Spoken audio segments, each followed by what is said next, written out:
بسم اللہ الرحمن الرحیم۔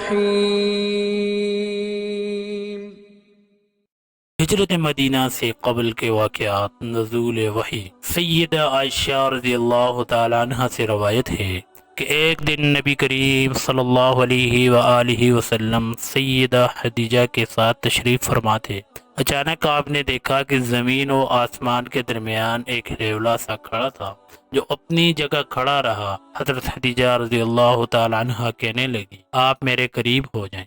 آپ صلی اللہ علیہ وسلم ان کے قریب ہو گئے۔ وہ کہنے لگی، آپ اسے اب بھی دیکھ رہے ہیں؟ فرمایا، ہاں۔ حضرت خدیجہ رضی اللہ تعالیٰ عنہ نے کہا، آپ میرے دامن قمیص میں اپنا سر ڈال دیں۔ آپ نے ڈال دیا۔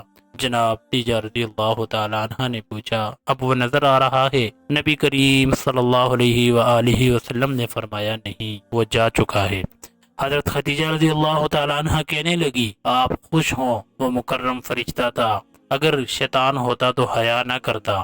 چند دن بعد نبی صلی اللہ علیہ وسلم کے محلہ جیاد اصغر میں تھے کہ زمین و آسمان کے درمیان پھر وہ ہیولا دیکھا، اور پھر حضرت جبرائیل علیہ السلام ظاہر ہو گئے۔ وہ آپ صلی اللہ علیہ وسلم کے پاس زمین پر تشریف لے آئے۔ انہوں نے سلام کیا، پھر یاقوت زبرد سے مزین بڑی نفیس چادر جائے نماز بچھا دی، پھر زمین کو کرید کر پانی نکالا اور آپ صلی اللہ علیہ وسلم کو وضو کا طریقہ بتلایا۔ آپ صلی اللہ علیہ وسلم نے وضو کیا، پھر روئے قبلہ حجر اسود کے سامنے 2 رکعت نماز ادا کی۔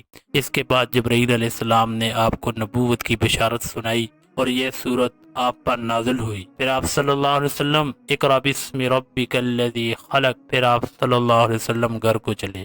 راستے میں کوئی درخت اور پتھر ایسا نہ تھا جو آپ کو یوں سلام نہ کہہ رہا ہو، السلام علیکہ یا رسول اللہ۔ آپ حضرت خدیجہ رضی اللہ تعالیٰ عنہ کے پاس آئے اور فرمانے لگے، اے خدیجہ، جانتی ہو آج کیا دیکھ رہا تھا؟ جبرائیل علیہ السلام نے میرے لیے قیمتی چادر جائے نماز بچھائی، زمین سے پانی نکلا، مجھے وضو کا طریقہ بتلایا اور میں نے وضو کر کے 2 رکعت نماز پڑھی۔